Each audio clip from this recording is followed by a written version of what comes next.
আসসালামু আলাইকুম, কেমন আছেন সবাই? আমি আজকে আপনাদের সামনে নতুন একটা রেসিপি নিয়ে চলে এসেছি। আজকে মিষ্টির দোকানের মতো নরম পাকের সন্দেশ তৈরি করে দেখাবো। প্রথমে আমি গ্যাসের উপরে একটা পাত্র দিয়ে দেবো, দিয়ে এখানে আমি 3 কাপ মতো জল দিয়েছি।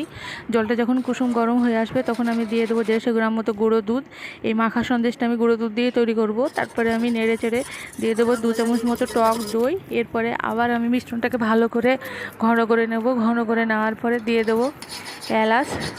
তারপরে আবার আমি কিছুক্ষণের জন্য এই মিশ্রণটাকে ঘন করে নেওয়ার পরে একটু নরম করে নেব। নরম করার পরে আমি একটা বাটিতে ঢেলে নেব দুধের এই মিশ্রণটা। তারপরে সমান করে দেবো চারিদিকে, দিয়ে 1 ঘন্টার জন্য আমি ফ্রিজে রেখে দেবো।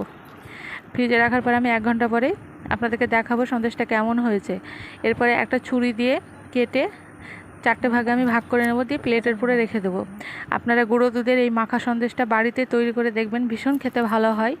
আর এই মাখা সন্দেশটা যদি আপনাদের ভালো লেগে থাকে তাহলে অবশ্যই ফেসবুক থেকে দেখে থাকলে আমার পেজটাকে ফলো করার অনুরোধ রইল।